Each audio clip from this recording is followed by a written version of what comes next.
Amen, mabuti. Okay, ako ay mga makatagumpay sa mga kasalanan na tukso. Amen, salamat sa Diyos. Magpaligid sa atin para tayo talunin, para tayo talunin. Dapat pagtagumpayin po natin lahat. Amen? Amen. Huwag po Amen. natin yan ang pag-alihan po tayo ng kasalanan. Ang ating nayan ay pag-alihan po tayo ng salita ng Diyos. Amen? Dahil po tayo pinag-alihan ng salita ng Diyos, pinag-alihan po tayo ng Diyos. Amen? Amen. Dapat po lahat po ay love na love ang Biblia. Amen? Hindi tayo papayag na hindi nagbabasa ng Biblia, hindi na nanalangin. Amen?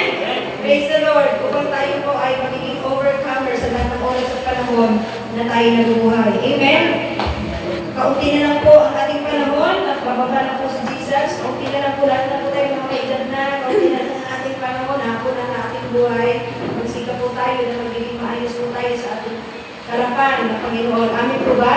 Kaya po, hayaan niyo muna po na ibaba ko muna po itong verse na ito sa inyo. Basic lang po din ito. Okay, sa Matthew chapter 5, verse 8. Ang sabi po ni Jesus, isa po itong kanya sa mga sermon po pero ito na isang verse mo lang ating tutukan. Okay, kasi actually mahaba ito. Mahaba po ang the beauty child, Okay, yung pong blessed. Okay? So, ang sabi po sa Matthew 5, chapter 5, verse 8, sabi po ni Jesus sa kanyang sermon, doon po sa bundok, no? Sabi niya, blessed are the pure in heart. Blessed are the pure in heart. For they will see God. Gusto po ba natin lahat na tayo po ay inangkan? Amen. Blessed tayo, blessed tayo. Okay? Ang sabi po ni Jesus, blessed are the pure in heart. Sa Tagalog, mapapalad ang mga may malinis na puso. Sabihin na po natin, malinis na puso. Malinis na puso. Ideklara natin, sabihin po natin, malinis ang puso ko. Malinis ang puso.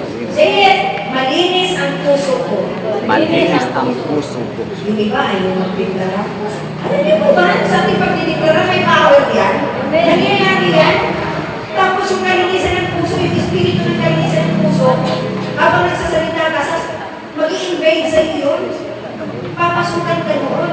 Kaya dinideklara mo lang ng good things in your mouth. Amen po ba? Dahil sila po sinasabi sa Proverbs na there is power in tongue. Amen po ba? May kapangyarihan din lang.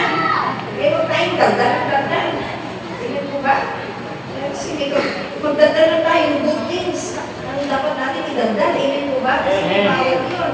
Lahat ng sinasabi ng bida natin ay nangyayari ng kagana. Amen? Kaya kung pa-chismis, yun ang ibang nangyayari. Diba? Gulo. Amen? Amen. Pero, kung mga good things ang namumutawi sa ating mga dila, ay good things talaga mangyayari sa buhay natin. Amen? Okay. So, ang sabi ko, no? Mapapalad ang mga may malinis na puso. So, ibig sabihin, hindi ko sinasabi nito, mapalad ka kung marami kang pera. Amen? Pagkamatulang na sa na marami kang pera para, di ba, may makain ka at meron kang i-offering para maraming naligtas, no? Maraming kong maabot. Amen po ba? At magkaroon tayo ng maayos na church. Amen po ba? Amen. Okay. Hindi po sinasabing mapalad mo yung guwapo. Maganda. Hindi po sinabing mapalad yung, di ba, maraming po, maraming mukha mo na. Di ba, hindi natin. Hindi yun ang sinasabi nito, di ba? Mapalad yung sikat, mapalad yung mayor, yung doktor, yung engineer, pharmacist, di ba? Hindi sinabi ka ang lahat ng nila hindi ko masama. Amen! Hello, masarap niyo yung pharmacist ka, doktor ka, pero may gusto ka. Amen. Di ba? Bonus na lang po yung naging, di ba may Diyos ka tapos doktor ka? Hindi pwedeng doktor ka, wala kang Diyos. Amen po ba? Mas maganda po yung may Diyos ka, doktor ka pa. Amen po ba? Yan ang tunay na mapalad. Amen? Okay. So, hindi po sinabing kung marami kang diploma certificate, ay ang palad mo.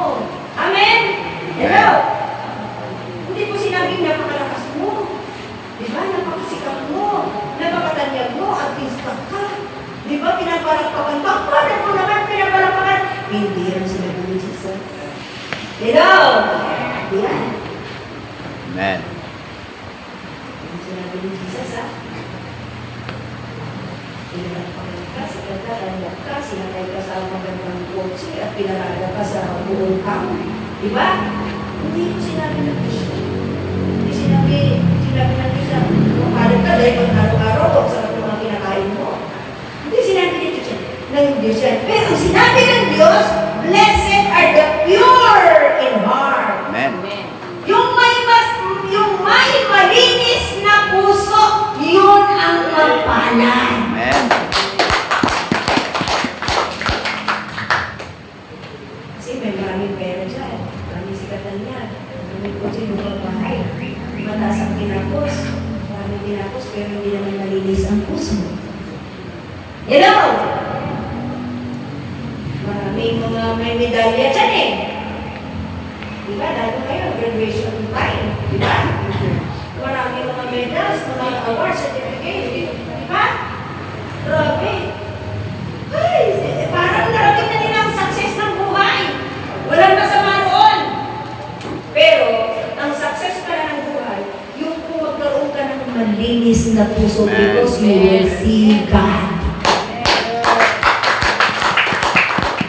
Pero marami ka lang tinapos, ikatanyag ka, artista ka, sa mga bagay na yun, pero kung natako na ang buhay mo at hindi malinis ang puso mo, hindi mo makikita ang Diyos.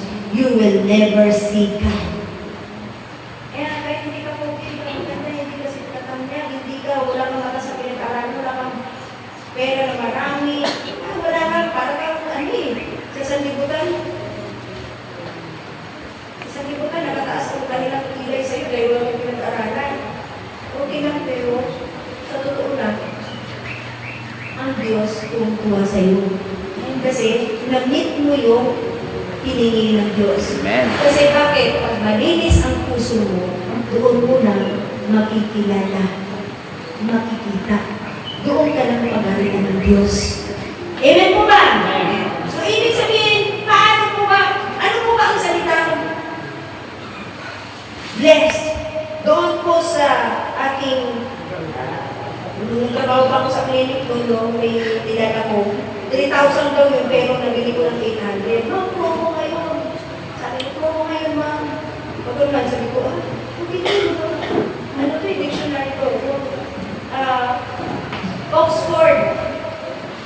Illustrated, updated dictionary. Okay? So, ang sabi doon, ang blessed ko na salita, okay, I make happy. Make happy.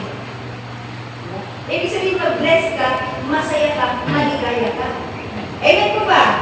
Nanonood ko ba natin, church? Taong pinagpala ng Diyos.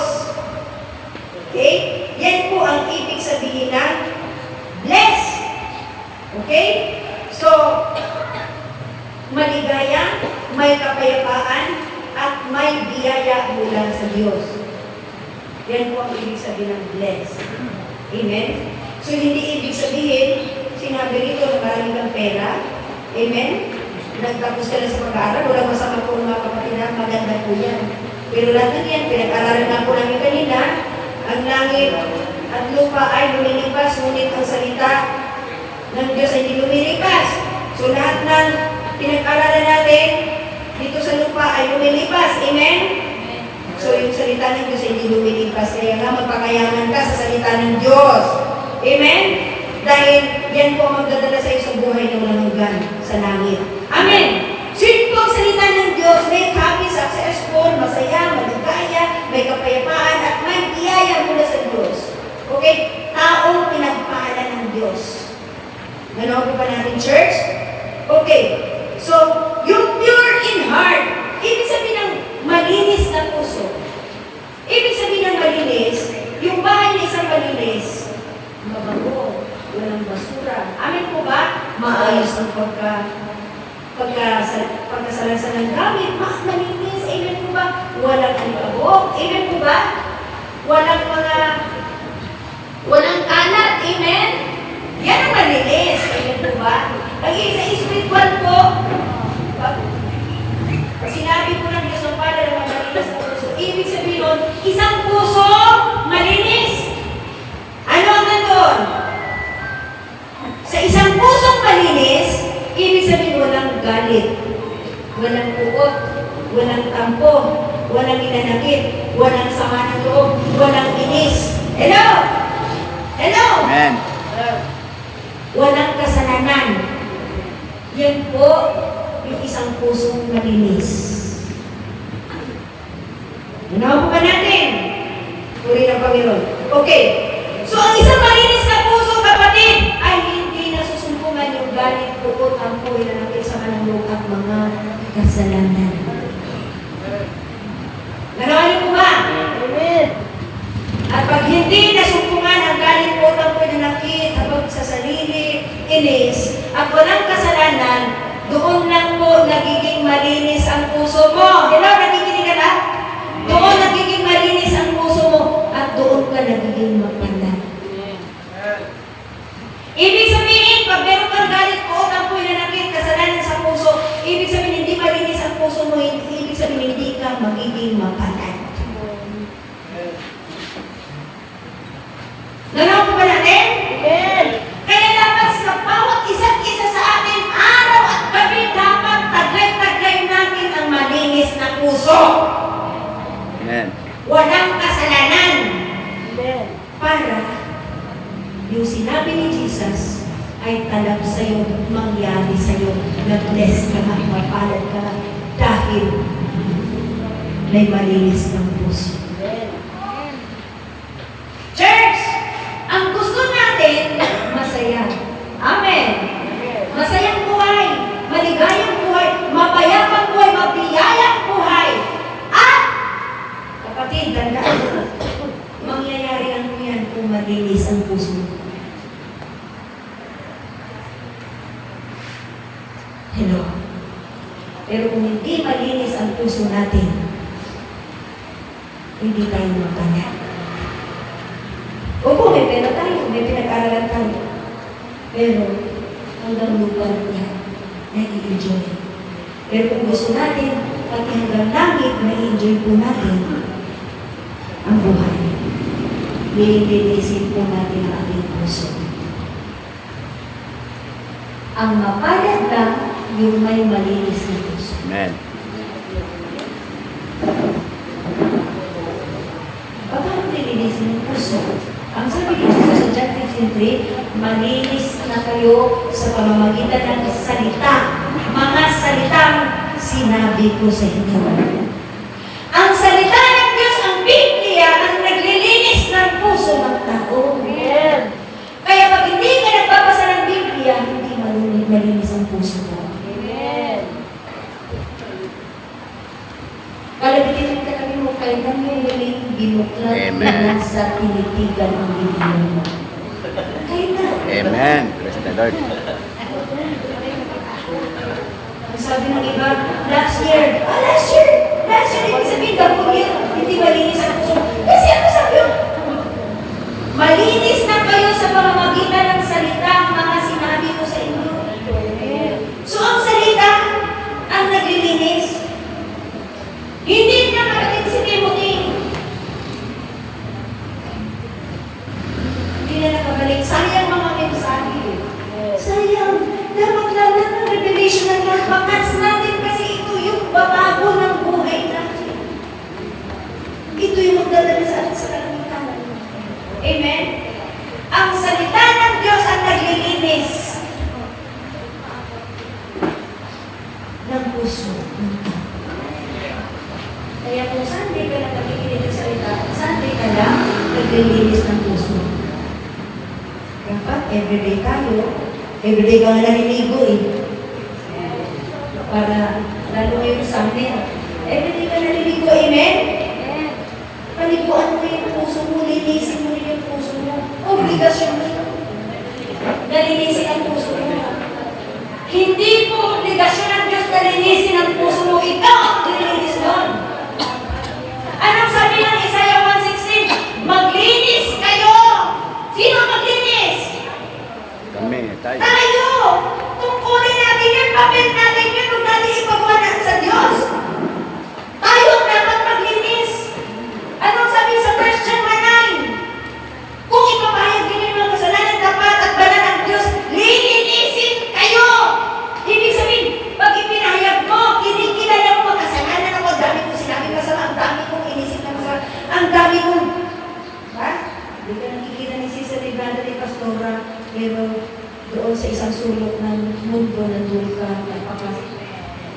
nagpakasama ka, hindi malinis ang puso mo.